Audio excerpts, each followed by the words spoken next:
Greetings, shalom, shalom, blessings. How are you? It's good to meet again here in the land of Israel.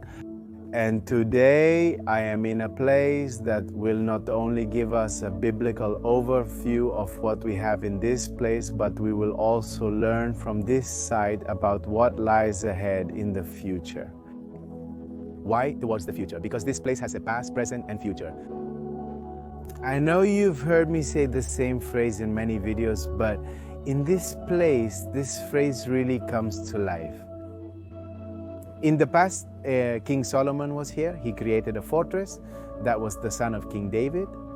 In the present, we have what we have today, and we see the advancements that are happening here daily in this place that point towards an apocalyptic end.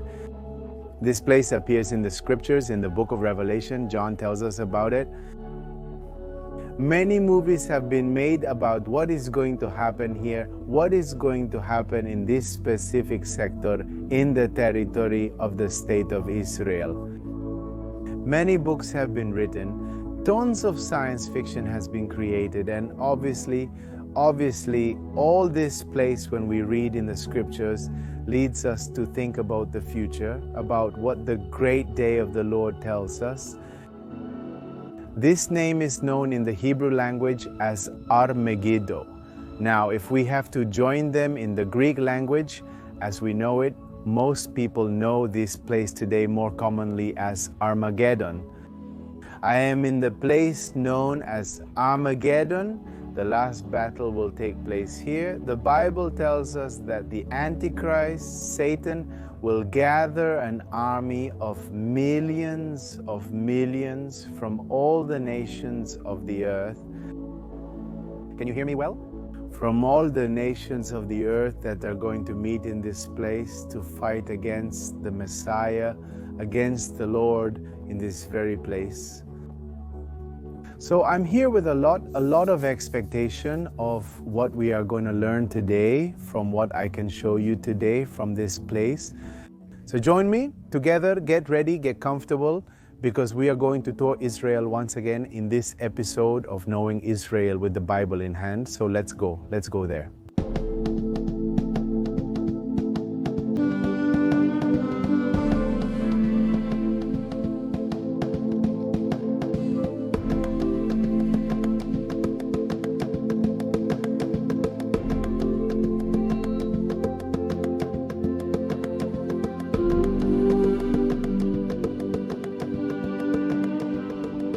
Before I read to you what I want to read here in the scriptures, I want to tell you about the experiences.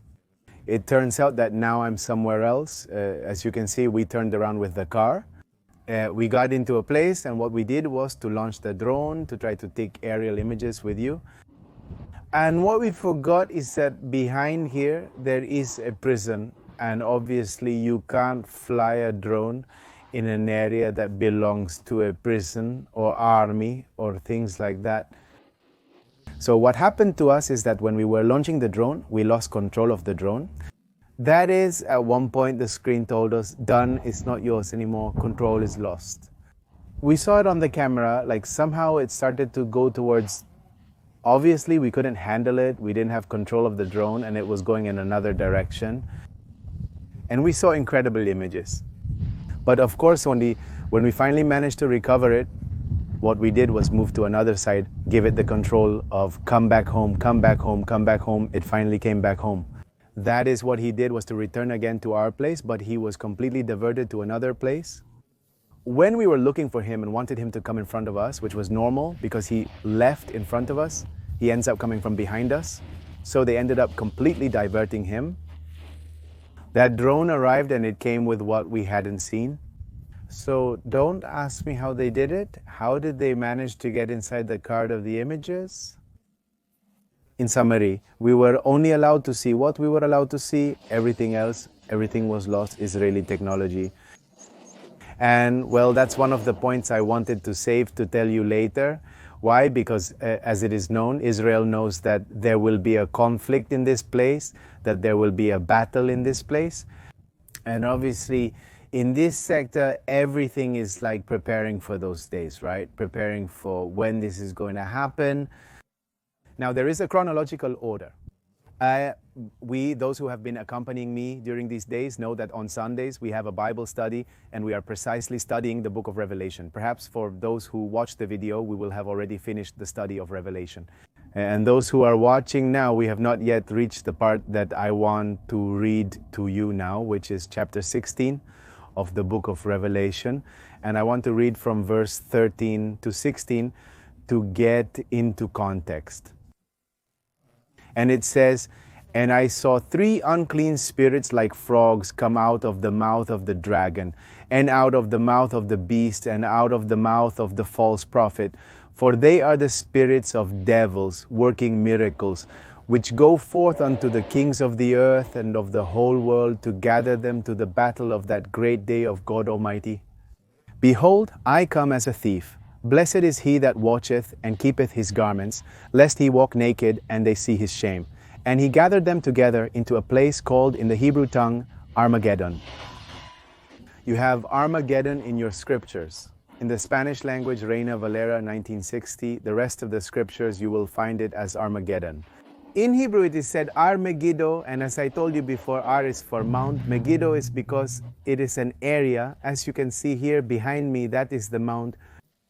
That is a mountain. It is precisely called Ar. When you hear something in the Hebrew language that says Ar is mountain.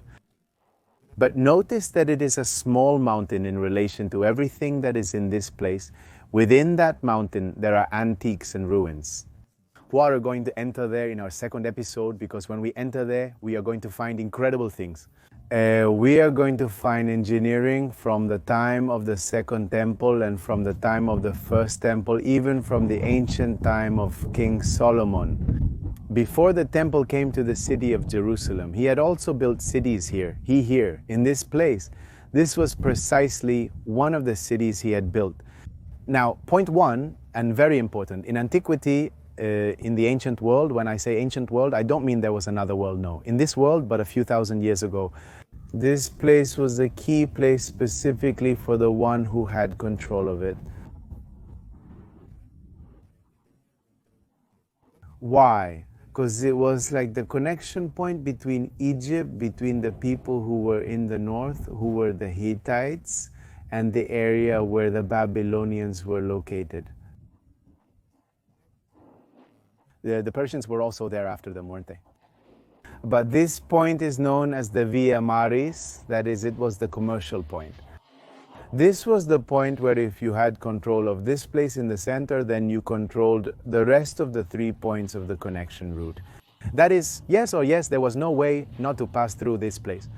In fact, there was a part in history, we have it here in the scriptures, a pharaoh named Thutmose III, and what he had done. He had asked permission from Joshua, one of the kings of Israel, to be able to pass and fight against those who were on the other side, which was not precisely Israel. And the king opposed it, and he did not want to give him permission to pass through here. Eventually, that king ends up meeting death with a spear in his back and dies in this place, an arrow that reaches him on that day for not having given him permission. During that period, Israel was under the control of the Egyptians. That is, Israel was like a kind of province of the Egyptians. Why? And because precisely the Egyptians had almost all the control of this entire Middle East sector until finally the Persians end up having control of this entire Middle East sector. That is, up to here we go, and we are making a little bit of order. Point number one, key place. Whoever had control of this place had control of the entire sector in the Middle East in ancient Israel, Solomon's time. We are talking. Point number two, what Solomon does here is create a fortress, an army city, which is what we have today behind us, and there are ruins. Why does he create a fortress city in this place, in the northern area of Israel? Because he was precisely protecting it from when they come and attack the city of Jerusalem.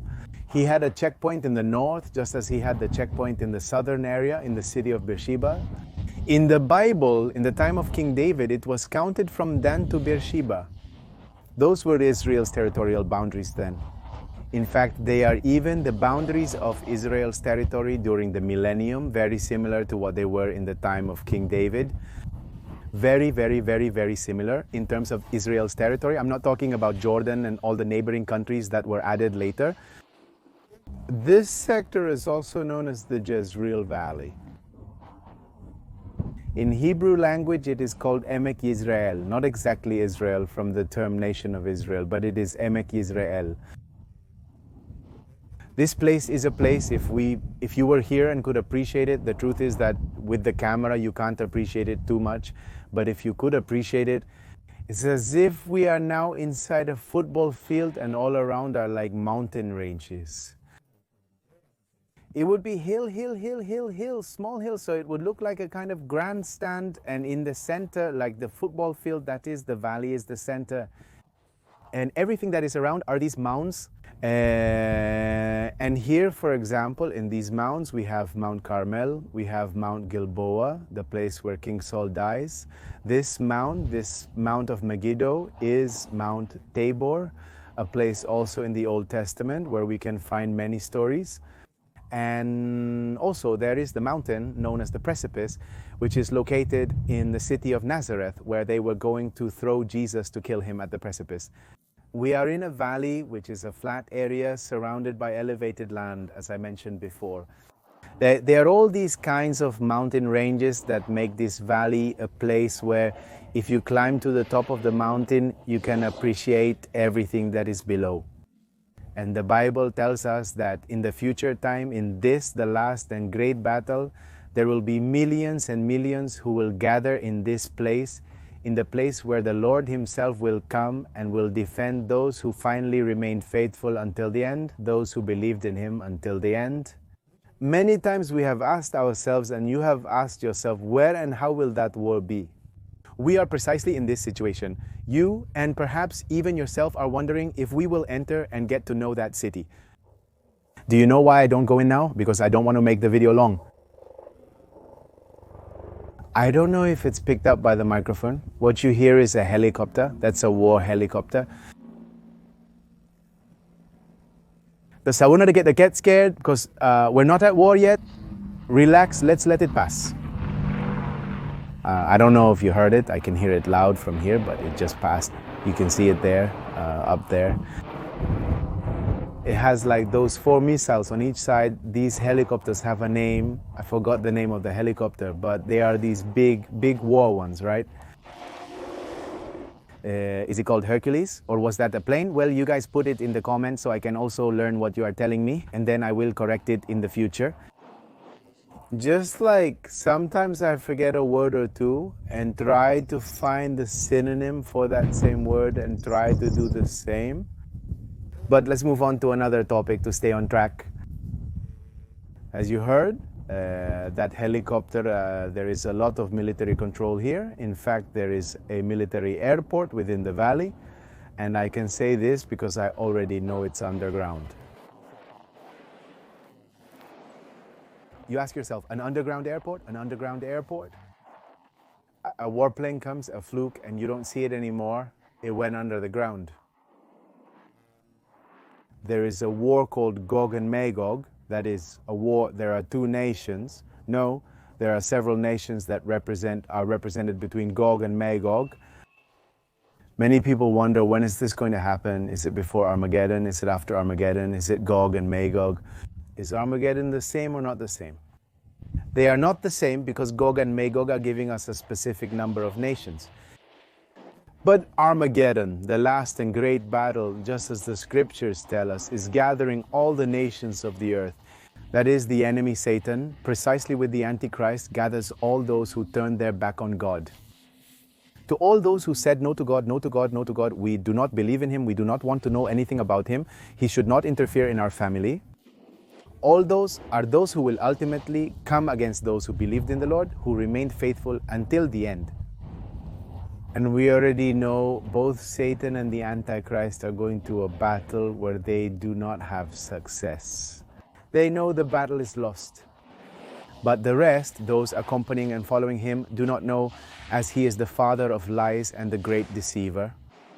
They don't know that perhaps he can't lose. They don't know that he is truly going to lose. And perhaps they come with the deception that it's not that he has an ace up his sleeve, over his face, over his sleeve, something like that, I think was the phrase, that as if he has an ace over his face, not between his face or between his sleeve. I got myself tangled up there, but you understood me. What I meant to say is it's like he has something hidden that nobody knows yet and that he can exploit on that day. However, the Bible reveals that there is no success for Satan or the Antichrist.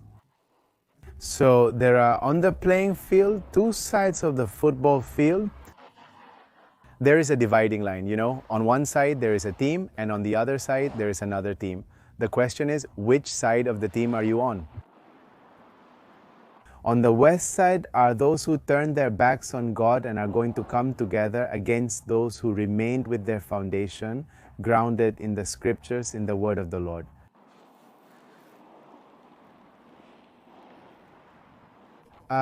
There will be a day here in this valley where there will be, it says there will be a strong stench and they will not be able to bury their dead from the amount of dead that there will be in this place. The truth is that there are a lot of people here. A lot of people live in this place. Yeah, many people know that this is going to happen. Many people believe that this is not going to happen. The reality is that once again, on the playing field, there are two thoughts. Those who think they are going to win and those who think they are going to win. You already know which is the winning team. So I opt to go to the winning team. Those who remain faithful until the end, then they will receive the great crown, as the scriptures say, as the Bible says. I don't want to continue with the video because I don't want to make it long, because what we are going to do now we are going to get in the car, we are going on the road, we are going to climb that mountain, and we are going to enter that ancient city. And within that ancient city, there are many archaeological remains, and I don't want to miss details of each of them by making the video fast. I don't want you to miss it. So my advice is the following: prepare yourself, study this part of the scriptures. Because when we prepare the second video, that is, when we go back in there next week, after this video comes out next week or a week later, we are going to upload that second video. We will continue exploring that place thoroughly, discovering and opening the scriptures. We'll go back to the past and start from the foundation, examining how it was created. What do we have today and how does that point to the future? What we just saw here is more or less a general overview. So I encourage all those who have not subscribed to the channel to do so. Because every time we upload a video, it will notify you. Yeah, this is the first time you're going to hear me say this. Subscribe to the channel. So I never say it, but I start saying it because a lot of people tell me, I didn't know you had uploaded a video. It's because you don't know, because you didn't subscribe. So I advise you to subscribe. There's a little button that will say subscribe. And obviously, if you want to keep learning a lot more from this channel and everything we can upload here in the Voices of Israel ministry, you can find more videos for you to continue and study in the series, either here or somewhere over there, precisely from the book of Revelation, so that you can get more involved and learn more and delve much deeper into the scriptures. From here, from the place known as Armageddon, I say goodbye to you. But it's a short farewell, because we're going to meet inside. So don't miss what we're going to see inside, because that's going to be, I can assure you, incredible. Blessings. Shalom to each and every one of you. See you there in the middle of the mountain. We're heading there.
Come to the Holy Land. Don't miss the experience that marks life forever.